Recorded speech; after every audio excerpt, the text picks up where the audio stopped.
Hello everyone, तो कैसे हैं आप लोग। एक बार फिर से मैं अंशुमान सिंह सोमवंशी स्वागत करता हूं आप सबका इस चैनल प्रोग्रामिंग नॉलेज में। तो यह वीडियो बहुत ही इंटरेस्टिंग और मज़ेदार होने वाला है। क्यों? क्योंकि हम इसमें ऐसा टॉपिक कवर करने जा रहे हैं जो टॉपिक सिर्फ सी और C++ लैंग्वेज में ही पाया जाता है, जिसे हम कहते हैं पॉइंटर्स।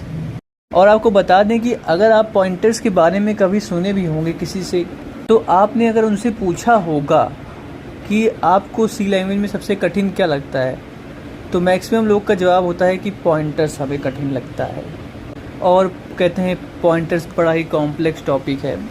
ओके, कई तरह के आते हैं हमें सुनने में इसके बारे में। तो इन सब चीज़ों से आप डरिए मत। आपको बता दें कि ये कॉम्प्लेक्स क्यों लगता है।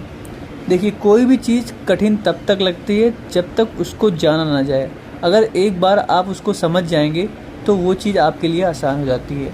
जैसे आप कहीं जाते हैं और कोई चीज़ देखते हैं एक आदमी कर रहा है, वो चीज़ आप नहीं जानते हैं, ठीक है, तो आपको लगेगी कि कितनी कठिन चीज़ है वो कर रहा है।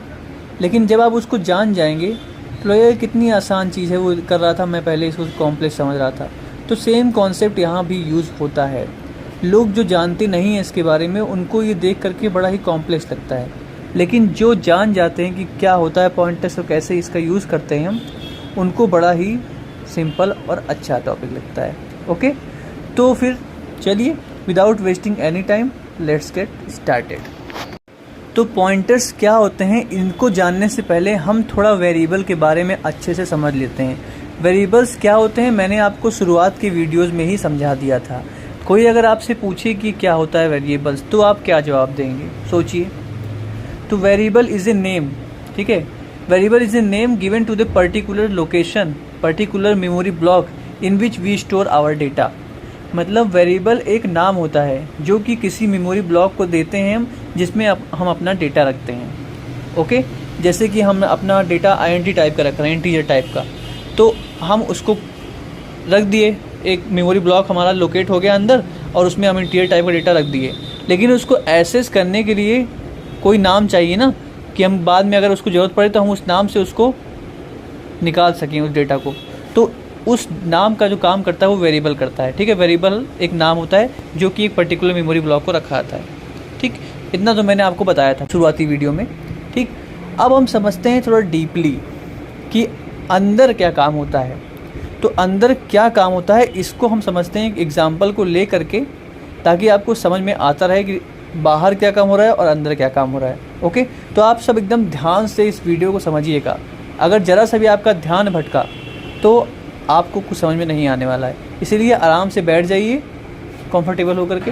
और चलिए अब देखते हैं कि एग्जाम्पल में क्या हो रहा है। तो जैसे कि आप देख सकते हैं कि मैंने ये एग्जाम्पल पहले ही लिख लिया है कि ताकि हम टाइम को सेव कर सकें। ओके, तो चलिए अब एक एक लाइन को देख करके समझते हैं कि क्या हो रहा है। ओके, तभी आप पॉइंटर्स को समझ पाएंगे।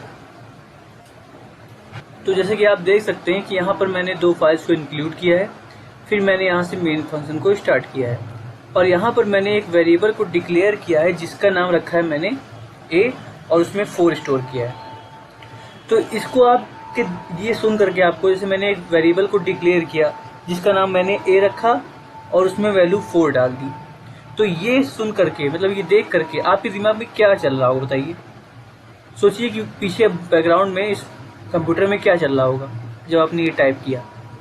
ओके, तो समझिए क्या चल रहा होगा। तो जब आपने टाइप किया कि INT A = 4, तो हुआ क्या होगा कि आपके लिए INT कितनी बाइट स्टोर करता है हमारे मेमोरी में, 4 बाइट्स। ओके, तो हुआ क्या होगा कि एक 4 बाइट का स्पेस हमारी मेमोरी में बन गया होगा। जैसे कि यहाँ देख सकते हैं मैंने बनाया है एक तो, ठीक है, एक ब्लॉक बना होगा जो कि होगा 4 बाइट का, और उसमें 4 स्टोर हो गया होगा, और उस ब्लॉक का नाम I रख उठा होगा। ओके, और यहाँ पे जो नीचे आपको दिख रहा है ये है उसका एड्रेस। ओके, हर मेमोरी ब्लॉक का एक एड्रेस होता है, याद रखिएगा, जहाँ पर वो रखा होता है, ठीक। तो ये जो है ये क्या है, ये है हमारा लोकेशन नंबर, या फिर इसे हम एड्रेस कहते हैं। और ये जो है ये क्या कहते हैं, ये मेमोरी ब्लॉक है जिसमें हमने अपनी वेरिएबल की वैल्यू स्टोर की है। और ये क्या है, आई है जो हमारा वेरिएबल का नाम है, ठीक है।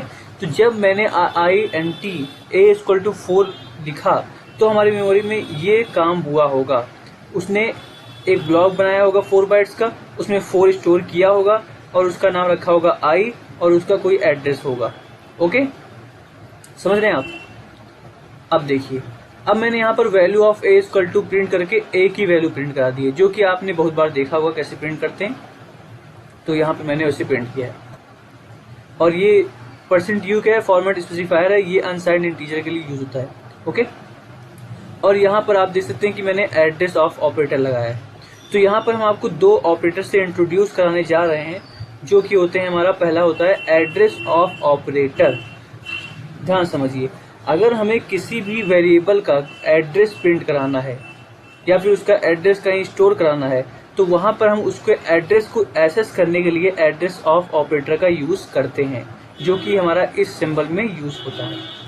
और देखिए, और जो हमारा दूसरा ऑपरेटर होता है, ये स्टार जैसा दिखता है, ये दिख रहा हो आपको, और इसका जो नाम होता है, इसे हम कहते हैं वैल्यू एट एड्रेस, और इनडायरेक्शन ऑपरेटर भी हम कहते हैं इसको। ये क्या करता है? ये करता है ये कि उस एड्रेस पे कौन सी वैल्यू स्टोर है वो प्रिंट करने का काम हमारा ये स्टार ऑपरेटर करता है। इसको हम अभी अगले एग्जांपल में देखने वाले हैं। ठीक, तो समझिए आप, जैसे आपको किसी भी एड्रेस की, मतलब किसी भी वेरिएबल का एड्रेस प्रिंट कराना है, तो यहाँ पर हम एड्रेस ऑफ ऑपरेटर का यूज करेंगे। तो जैसे कि आप देख सकते हैं, address of a equal to, मैंने एड्रेस ऑफ ऑपरेटर का यूज करके ए लिखा है, तो यहाँ पर इसका एड्रेस प्रिंट हो जाएगा। तो यहाँ देखिए आउटपुट में आ रहा है value of a equal to 4 and address of a equal to ये। ओके, और जो ये एड्रेस है ये फिक्स नहीं है, अगर आप इसको इरेज करके आप फिर से डिक्लेयर करेंगे तो एक नया एड्रेस इसको मिल जाएगा। ओके, तो एड्रेस हर मेमोरी ब्लॉक के लिए एक एड्रेस दे दिया जाता है, और ये फिक्स नहीं होता कि हर बार आप जब ए डिक्लेयर करेंगे, बी डिक्लेयर करेंगे, तो यही एड्रेस मिलेगा। जो एड्रेस खाली होता है वही एड्रेस इसको मिल जाता है। ओके, तो आशा करता हूँ कि ये आप हल्का फुल्का समझे होंगे। तो चलिए अब मूव करते हैं अपने सेकंड एग्जाम्पल की ओर। तो चलिए अब समझते हैं कि दूसरे एग्जाम्पल में क्या हो रहा है। तो जैसा कि आप देख सकते हैं, यहाँ पर आपको दूसरा एग्जाम्पल दिख रहा होगा। तो इसमें क्या हो रहा है, इसमें भी मैंने int a इक्वल टू 3 एक वेरिएबल को डिक्लेयर किया है, जिसमें मैंने वैल्यू 3 रख दी है।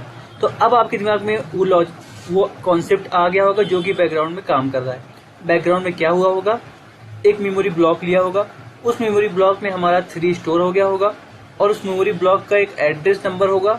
ओके, और उस मेमोरी ब्लॉक का एक वेरिएबल नेम होगा। ओके, ये 3 चीज आपको दिमाग में रखनी है, एड्रेस नंबर या लोकेशन नंबर या फिर एड्रेस, चाहे जो कहिए आप उसको, और वेरिएबल नेम, और उसमें जो वैल्यू स्टोर है। ठीक, ये 3 चीज रखिए आप दिमाग में। अब देखिए, एड्रेस ऑफ ए, मैंने यहाँ पर एड्रेस प्रिंट कराया है ए का। कैसे प्रिंट कराया है? एड्रेस ऑफ ऑपरेटर के यूज से। ओके, फिर मैंने वैल्यू ऑफ ए प्रिंट कराई है, जो कि सिर्फ ए से, आप जानते ही होंगे। फिर मैंने यहाँ पर वैल्यू ऑफ ए प्रिंट कराई है, अब की अलग तरीके से प्रिंट कराई है। ये आपको देखिए थोड़ा मतलब कॉम्प्लेक्स लग रहा होगा। ठीक है, अब इसको समझ लीजिए, अभी आपके लिए एकदम ईजी हो जाएगा। देखिए, पहले आप ये अंदर का देखिए, ये क्या लिखा हुआ है। ये इतना लिखा हुआ है एड्रेस ऑफ ए, जो कि मैंने यहाँ पर लिखा हुआ है। तो ये क्या करेगा, ये करेगा क्या कि एड्रेस, जो भी ए का एड्रेस होगा वो प्रिंट करेगा। ओके, लेकिन मैंने इसको ब्रैकेट में कर दिया है। तो अब ये ऑपरेटर क्या करता है, ये ऑपरेटर करता है मतलब वैल्यू एट एड्रेस, मतलब उस एड्रेस पर जो भी वैल्यू होगी उसको ये प्रिंट करने का काम करता है। ठीक, तो अंदर तो एड्रेस आ गया ए का। ओके, अब बाहर क्या लगा दिया मैंने, बाहर लगाया है कि वैल्यू एट एड्रेस, उस एड्रेस पे जो भी वैल्यू हो उसको प्रिंट करा दो। ठीक, तो और आप आउटपुट देख सकते हैं कि यहाँ पर वैल्यू ही प्रिंट हो रही है। ओके, तो ये काम करता है हमारा ये स्टार ऑपरेटर। स्टार ऑपरेटर करिए, या फिर इसको वैल्यू एट एड्रेस ऑपरेटर, या फिर इनडायरेक्शन ऑपरेटर। ठीक, और ये हमारा एड्रेस ऑपरेटर। ओके, तो ये काम करता है हमारा ये, मतलब हमको किसी भी वेरिएबल का एड्रेस प्रिंट करना है तो हमको एड्रेस ऑफ ऑपरेटर का यूज करेंगे, और उस एड्रेस पर जो वैल्यू रखी हुई है उस वैल्यू को प्रिंट करनी है तो हम यहाँ पर स्टार ऑपरेटर का या फिर address value eight address operator का यूज करेंगे। ओके, तो आशा करता हूँ कि आप ये पूरा वेरिएबल का कॉन्सेप्ट समझ गए होंगे कि कैसे ये अंदर काम करता है और कैसे ये बाहर दिखता है। ओके, ये कॉन्सेप्ट मैंने आपको इसलिए बताया क्योंकि अगर आप ये नहीं समझे रहेंगे तो आप पॉइंटर्स को नहीं समझ पाएंगे। ओके, मैंने इसीलिए आपको बताया क्योंकि ज़्यादातर लोग पॉइंटर्स को समझते हैं डायरेक्ट, तो उनको कॉम्प्लेक्सिटी हो जाती है, वो समझ नहीं पाते सही से, और ये जो बेसिक कॉन्सेप्ट हैं इनको भूल जाते हैं। ठीक, तो एक काम करिए, इसको आप अच्छे से समझिए और इसकी आप प्रैक्टिस बढ़िया से कर लीजिए, और हम नेक्स्ट वीडियो से पॉइंटर्स के ऊपर एक एग्जांपल करने वाले हैं ताकि वो आपको अच्छे से समझ में आ जाए। तो एक काम करिएगा, जो मैंने आपको एग्जांपल्स कराए हैं उसको आप करिएगा और उसमें थोड़े एक्सपेरिमेंट भी करते रहिएगा कि मतलब एड्रेस ऑफ उसका भी प्रिंट करा दीजिए, एड्रेस ऑफ ऑपरेटर का यूज़ कर करके आप कुछ नए नए एक्सपेरिमेंट भी करते रहिएगा ताकि उसमें आपको कुछ नया सीखने को मिले, और अगर कोई दिक्कत होती है तो आप हमसे पूछ भी सकें। ओके, तो हम इस वीडियो में इतना ही रखते हैं, फिर से मुलाकात करते हैं आपके साथ एक नए वीडियो में। तब तक के लिए धन्यवाद।